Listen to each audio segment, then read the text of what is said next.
Well, hello. Um, I'm going live on Facebook. Welcome. Glad to have you here. Is this thing working? This internet thing? An old guy on the internet. Holy cow, that's a scary thought. Hope I don't break anything or ah. So I'm checking out the new medium here, the Facebook Live thing. I've done a lot of YouTubes, but I'm just getting familiar with the Facebook thing and this YouTube and how this medium can be used for communication. So I thought I'd post a Facebook Live here where I'm talking about the issue of professional competence in court-involved family conflict.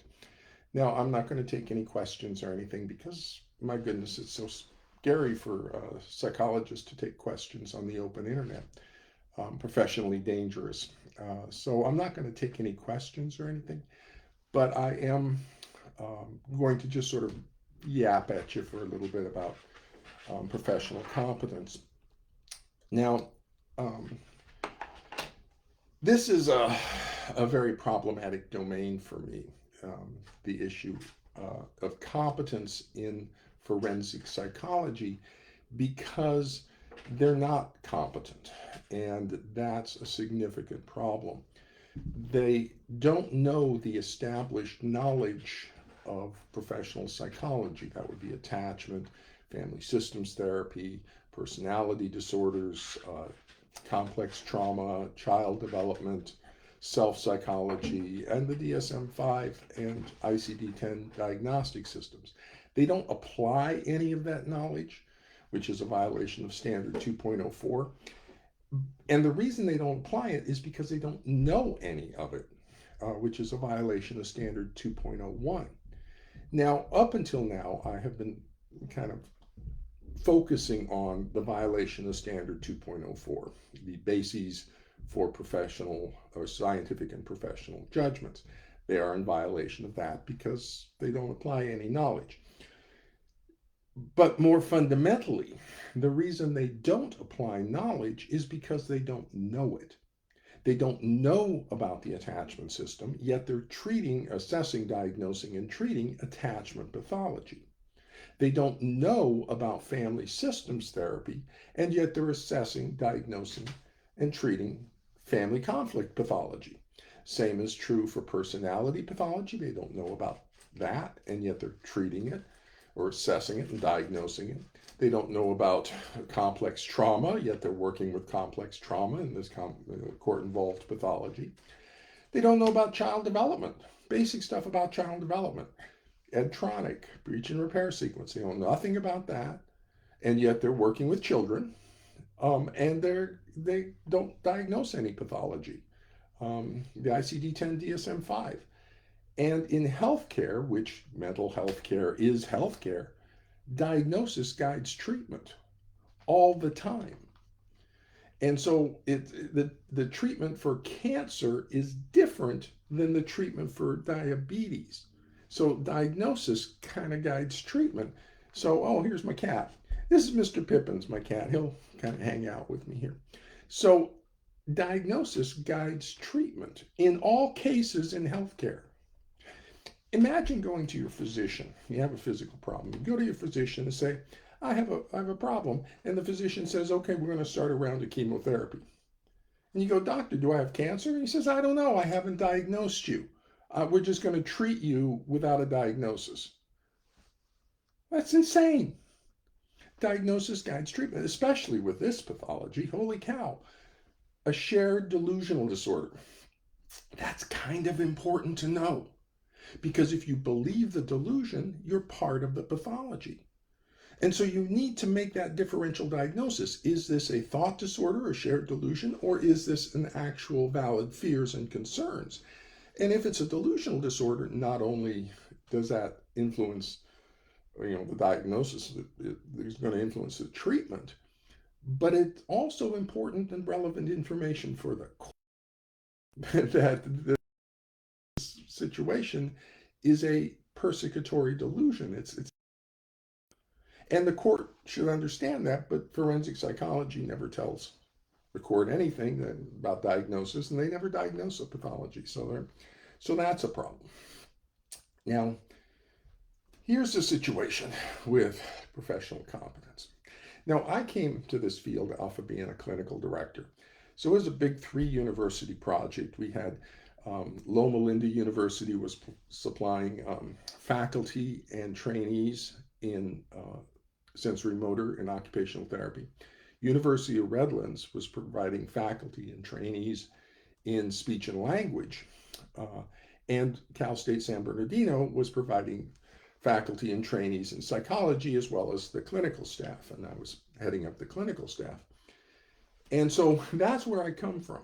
I was like in charge of the whole thing. Big 3-university assessment and treatment center, foster care system. We were the referral source for CPS. When the kids were going to the CPS system, they would send them to us, our clinic, me, for the treatment, for the diagnosis and treatment of these kids in foster care. So I know of trauma, I know child abuse. I've worked up close and personal with child abuse. I know attachment pathology. And so I come over here to this court-involved psychology. Now, in addition, before I get over here, let me just point out, I've worked at upper levels of professional practice. Keith Nectarline at UCLA, longitudinal research project on schizophrenia, big NIMH study. I was trained at Children's Hospitals of Los Angeles. I've worked on medical staff at Children's Hospital of Orange County as a pediatric psychologist. I've worked as a clinical director developing a national model for juvenile fire setting behavior for Department of Justice and FEMA. This is not the first time I've developed an assessment protocol for court-involved pathology. And then I was a clinical director for a big 3-university project. So I'm senior staff. I know what I'm doing. This has been my career as a clinical psychologist. I hadn't been over here in court stuff. I've been out working, doing stuff. So I come over here and oh my God, these people are insanely ignorant, the forensic psychology people. And now, forensic psychology people, I want to be very clear on this. I want to be very clear. I should not have to explain to you and educate you about pathology that you're treating with your client. You should already know. So it's not my job to teach you forensic psychology people. You should already know. That's boundaries of competence. This is not learn as you go. You're supposed to know all of this before you start independent practice.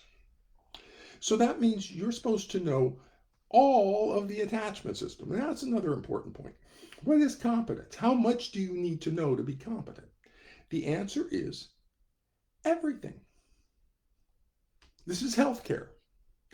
Think about it. Heart surgery. Do you want your heart surgeon to know everything there is about heart surgery? Of course you do. Is it okay if your heart surgeon knows maybe 70%, 60% of heart surgery? It's close enough. No. The surgeon needs to know everything there is about heart surgery and then read the journals to stay current. What about cancer? You're treating cancer. Is it okay for your oncologist to know most of the stuff about cancer? No. The standard in healthcare for professional competence is to know everything about the pathology and then read journals to stay current. That's the standard of practice at Children's Hospital for every physician at Children's Hospital and for every clinical psychologist who is working as a pediatric psychologist at Children's Hospital. That's the standard that we're trained to. You know everything there is about the pathology, and then you read journals to stay current. So forensic psychology people, you're treating an attachment pathology, a breach in the parent-child bond. That's the love and bonding system. That's the attachment system. We got an attachment pathology. That means you need to know everything about the attachment system, not 70% of it, not I've heard of it, no, everything. That means you need to read all 3 of Bowlby's volumes. You need to read the stuff about mains and disorganized attachment and Cassidy and anxious ambivalent attachment, all the research on attachment, you need to know it as a boundary of competence. If you don't know it, you're not competent. That's just a fact. Plus, this is a family conflict, so you need to know everything there is to know about family systems therapy. Everything. That means all of Bowen, that means Mnuchin, that means Haley and Madonis, and, Berzermani Naji, but, he's a loyalty conflict family system therapist. You should know him too. And so you should know family systems therapy if you're going to work with family. If you don't, you're not competent. Same is true for personality disorders. Milan and Linehan and Kernberg. Have you read Kernberg? You need to read Kernberg if you're working with this pathology, narcissistic borderline pathology. So you need to know everything about personality. Everything about complex trauma. So Van der Kolk and Cortese and all the stuff about complex trauma and the attachment trauma and the transgenerational transmission of attachment trauma. Everything about that. You need to know everything about child development. Now, this is an interesting psychology, people, because you don't.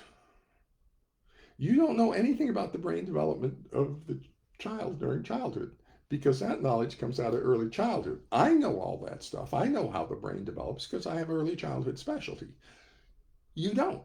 So you have major ignorance about child development.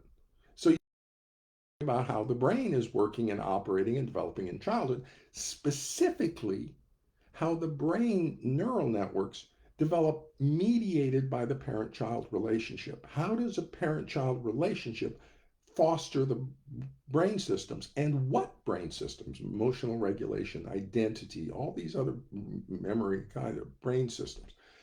How does the relationship, parent-child relationship, affect the development of those brain systems? You need to know that for competence, just basic competence, and you don't. You should know Kohut and self-psychology. Holy cow, that's narcissism. You should know that. Self-object functions of the parents. You should know all of Kohut and self-psychology. And you should know the DSM-5 and ICD diagnostic systems, including delusional disorder, thought disorder, and a mental status exam of thought and perception, which is how you assess for a thought disorder. All of that information you need to know today. In fact, you needed to know it yesterday. In fact, you needed to know it last year. You are not competent to be practicing independently over here. Now, I've given you a little boost here with foundations. I wrote foundations to give you a bridge from your ignorance and incompetence, which is profound right now, to getting you up to speed on what you need to know. But foundations is just a bridge. It's not a replacement for the actual knowledge. So you need to start reading up on Bowlby. You need to start reading up on Ainsworth, on Mnuchin, on Haley. Holy cow, your reading list is huge, forensic psychology, because healthcare is not learn as you go. No. If you do not know everything about the pathology you're treating, whether it's eating disorders or autism or whatever it is, if you don't know everything, then you're not competent.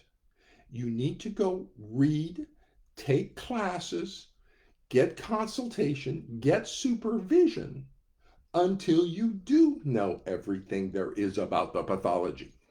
And then you read journals to stay current. That's what competence means. That's why people just don't go off treating eating disorders and all sorts of things. No. You have to learn about them first before you start treating them. And so that's a really problematic situation that drives me crazy because of your ignorance and incompetence. You are misdiagnosing pathology.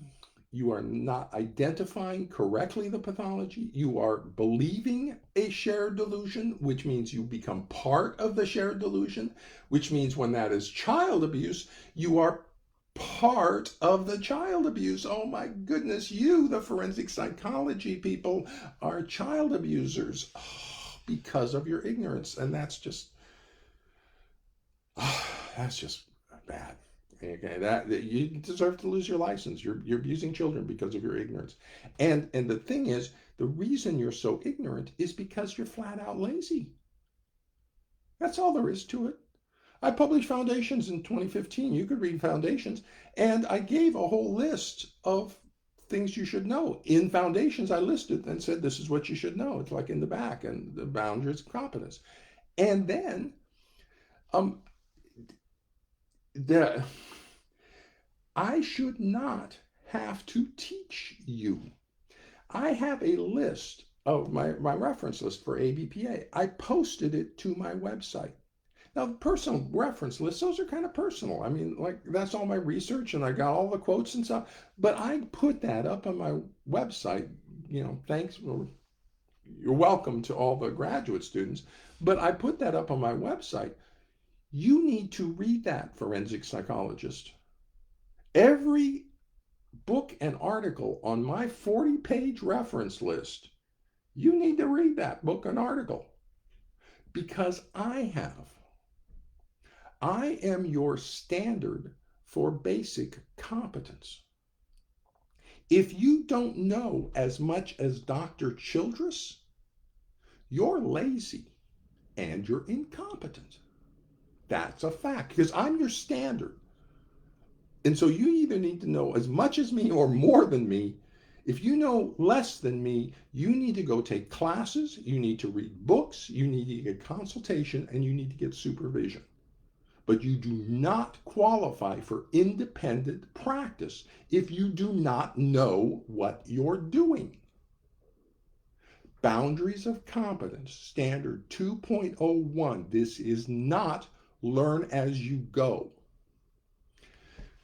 So let me close off this little Facebook Live um, tirade about boundaries of competence here. That I want you to Google, you mental health people, parents can do it too, attorneys. I want you to Google 3 words. Okay. The first is ignorance. That's lack of knowledge or information. You're ignorant. And that's by definition of the English language. I'm not like being insulting to you. You just are ignorant. You just lack knowledge and information. And that's extremely problematic when you are in healthcare and treating a pathology when you're ignorant about the pathology. And because you're ignorant, you are incompetent. So Google incompetence. That's the inability or failure to do something successfully. Now, you are unsuccessful in resolving the family conflict. That's classic within all of court-involved psychology. Forensic psychology, people say, we can't solve it, we can't solve it, it's too overwhelming us. Yes, you're incompetent. You fail to effectively resolve the pathology. So you're ignorant by definition of the English language. You're incompetent by definition of the English language. But now, really interesting and critical one. I want you to Google negligence because that negligence is failure to use proper care. And that, forensic psychology, is you. You have failed to apply. You failed to know the knowledge. So you failed to acquire the necessary knowledge in attachment, family systems therapy, personality disorders, complex trauma, child development, self-psychology, and the DSM-5 and ICD-10 diagnostic system. So you failed to acquire the necessary knowledge, and so that's negligent. You should fail to show proper care and acquisition of knowledge. You failed to apply that knowledge, a violation of 2.04. So that is also failing to show proper care in failing to apply the established scientific and professional knowledge of the discipline. And you failed in your obligation to protect the child. We have the creation of a shared persecutory delusion is child abuse. You cannot create parenting that creates a delusion in the child, a thought disorder in the child that then destroys the child's attachment bond to the other parent. That's psychological child abuse. DSM-5 V995.51. If you did not assess for the thought disorder pathology, then you did not exercise proper care in your assessment. You did not even assess for potential child psychological abuse. Why didn't you assess for it? Because you are ignorant. The assessment for a thought disorder and delusional pathology is a mental status exam of thought and perception. Google it. Look at the NCBI entry, chapter 207, clinical methods. Scroll down to thought and perceptions. That's the assessment for thought disorder and delusions, a mental status exam of thought and perception. Did you conduct a mental status exam of thought and perception relative to assessing the potential thought disorder of the allied parent and its influence on the child? No, you did not. So you don't know if it's a thought disorder. You don't know if it's a delusion. You don't know what the diagnosis is, and yet you're making recommendations. Well, how do you know if it's cancer or diabetes? Are you recommending chemotherapy or insulin?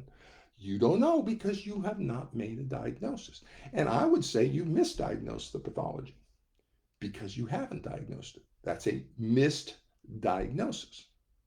So by definition, if you haven't even diagnosed the pathology, you've misdiagnosed it. In fact, you're not even at the level of misdiagnosis yet because we cannot evaluate whether or not you did misdiagnose it because you didn't even diagnose it. You are beneath misdiagnosis.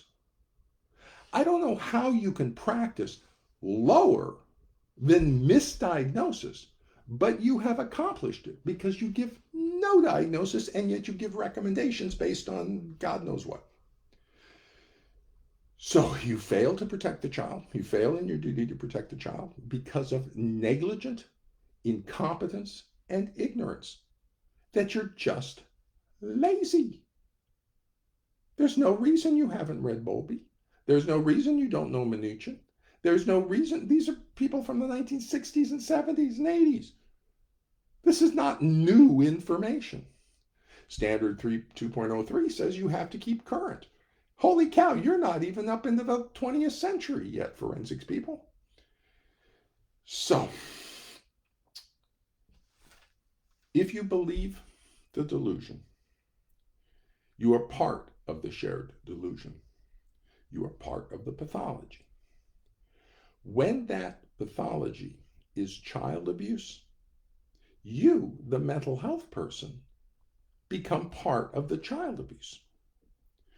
You, the mental health person, because of your ignorance and incompetence and negligence in your professional practice, become a child abuser. That's a significant problem. That should never, never, ever be. And you should likely lose your license over abusing your clients because of your negligent ignorance and incompetence. Now, I don't know. I'm competent. I know all this stuff. Okay, so I know everything there is about attachment. Everything, yes, I do. I know everything there is to know about family systems there, but yes, I know everything. I know everything there is to know about personality disorders. Yes, I know everything about them.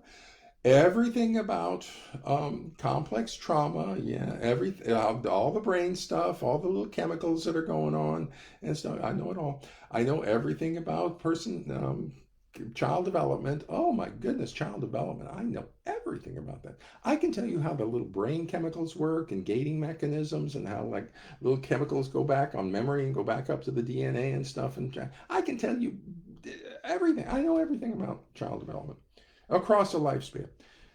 Let me take a little aside on this. Early childhood specialty. I have early childhood specialty, which means I know everything about brain development. Everything.